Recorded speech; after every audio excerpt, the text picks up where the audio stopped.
Hey, it's Chris from Drift Outfitters here. You just bought your first fly rod setup. Congratulations. We're gonna go through how to set it up and start fishing here. First thing that we're gonna wanna do is assemble the rod.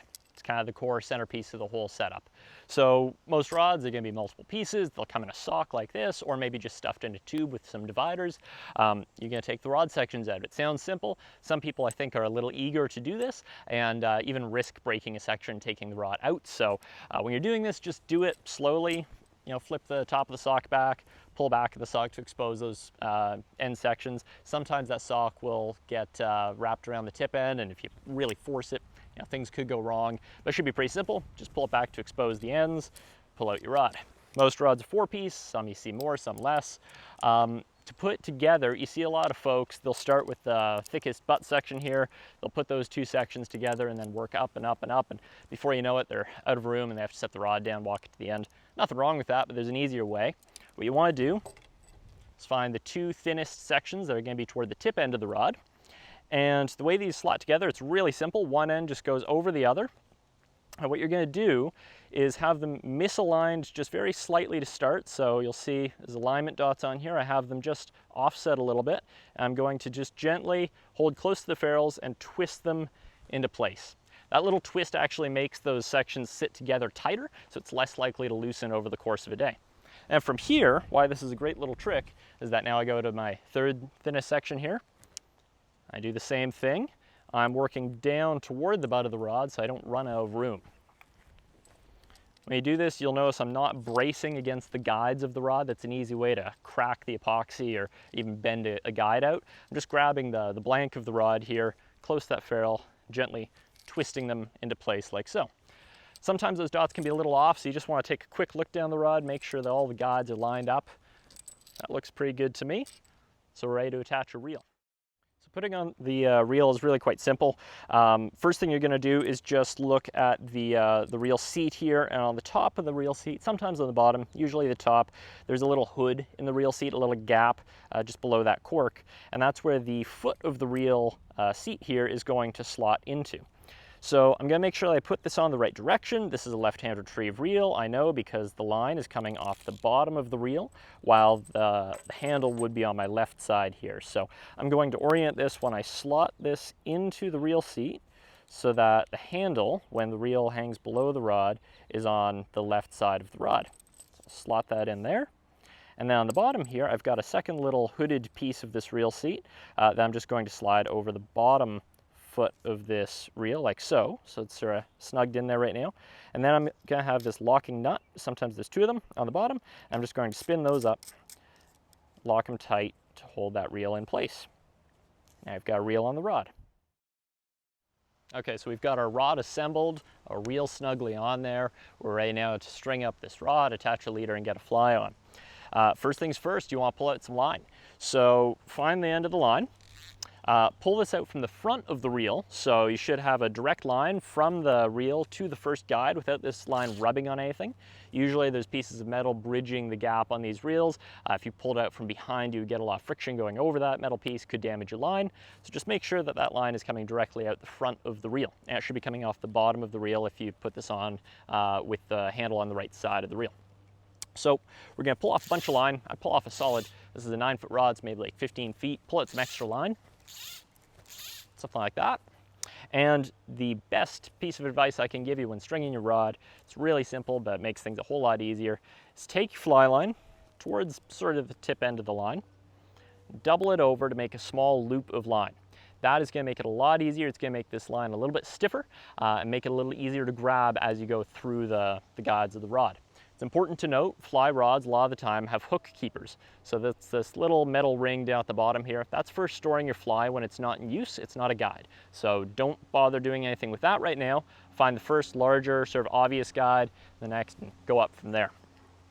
So I've got my line doubled over, going to feed it through my first guide here, and you can see this doubled over trick makes it very easy. I can put it through and grab it again with one hand. I don't even need two hands to do this. And then I can just go up the rod, through each guide. I can set the rod down to make it easier. Going all the way up the blank,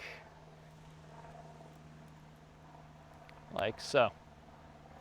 I get up to the tip and I can pull the rest of that line through. I give myself a little bit of extra line so that I don't have to pull any more off at this point. I have a good comfortable length through here so it's not going to fall back through the guides at me. And we're ready to attach a leader. Okay, so we're ready to attach a leader. Store-bought leaders are going to come in a package something like this. And what you want to do, take that leader out. It'll be coiled up like so. To avoid tangling this leader as we unwind it, what we're going to do is put our hand through that loop, and you'll see they've fed this butt end of the leader through it a few times, or wound it through to keep it from coming undone. First thing, just back that out. Usually it'll be put through there 4 or 5 times. So just back that out.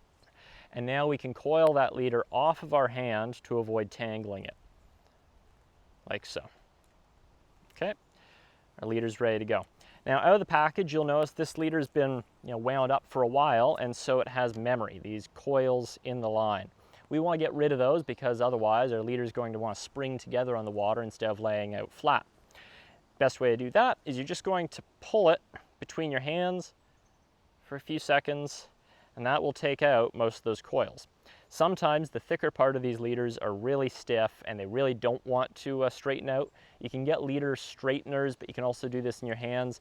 Try just gripping it and running your hand down the leader carefully. It will create a lot of heat, and that heat will help straighten that leader even more. Don't use that trick on the fine end of the leader, only the thick end. You can damage the really thin line on the end. So as you work your way down, you can use that trick sort of on the stiffer, thicker section at the back end of the leader here. But then as you get down towards the tip section, just stretch between the hands. Don't run your hands down the leader. And obviously be a little more gentle as you get towards the end section here. So now you'll see we've taken out all that coil. It's going to lay nice and straight for us on the water. Now to attach this to the fly line, most fly lines these days will have loops on the end of them, and most leaders will also come with loops on them. There are other ways to attach these if by chance one or both of these don't have loops for you.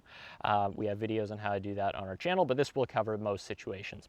So I've got that loop on my fly line here. I've got the loop on my leader. I'm going to take the loop on the leader end and pass it over the end of the fly line. So I'm feeding the fly line through the leader loop like so, okay? And now what I'm going to do is take the rest of this leader and feed it back through the fly line loop. Okay, easiest way to do that, double over the leader similar to how we did with stringing the rod.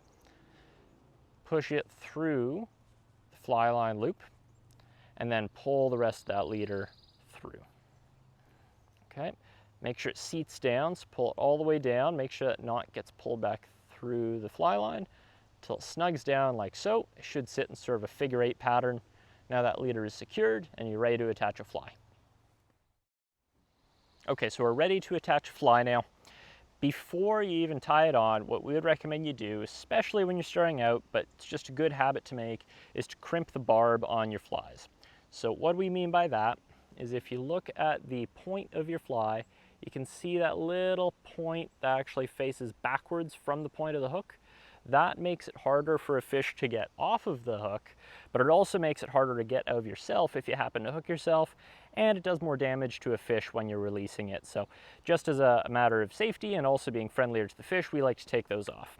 Best way to do that is just find your favorite pair of forceps, or pliers are good for bigger hooks especially, and all we're going to do is grip around the point just where that barb is and give it a good squeeze down until it's flat with the rest of the point, and now we can attach our fly. So to do that, I'll show you on a large scale to start. We've got some rope here. We'll pretend that this is the end of our leader. We'll pretend that the eye of these forceps is a hook eye. What we're going to do is pass that leader through the hook eye like so, and then we're going to twist the tag end around our main leader, generally 4 to 7 times, depending on how thick that line is. Generally thicker lines require less turns because you'll get more friction off of that leader. This is a really thick rope, and so I'm just going to go around twice, otherwise won't be able to seat this. We'll take the end of this leader, pass it back through the loop created at the bottom. We would moisten this knot with some saliva or with water to lubricate it, and then pull down on the main leader end till that knot seats down to the hook eye like so. Okay, very simple. It's called a clinch knot. It is a great one to start with and works on almost any diameter of line. What that looks like in practice with the actual leader here is we'll pass that again through the hook eye like so. And then this is a thinner leader. I'm going to go around 5 times, 2, 3, 4, 5, and then take that end, pass it through the loop, grasp it there, moisten it, and just pull down smoothly until it seats right down. Always test your knots, give them a good pull. Better that you break them instead of a fish. And then we're going to take a pair of nippers or cutters or whatever you like. Nippers are generally the tool of choice for our anglers because we can get really close to that eye, where a scissor might be a little tougher. And we're going to trim off that waist really close there. Now our fly is attached and we're ready to fish. Thanks for watching. We hope this video helped you out.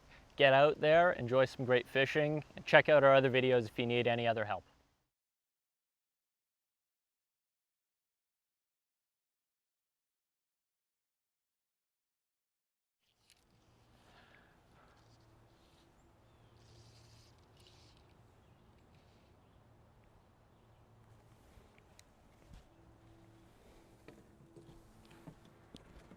You're still here? What are you doing? It's over. Go to the river.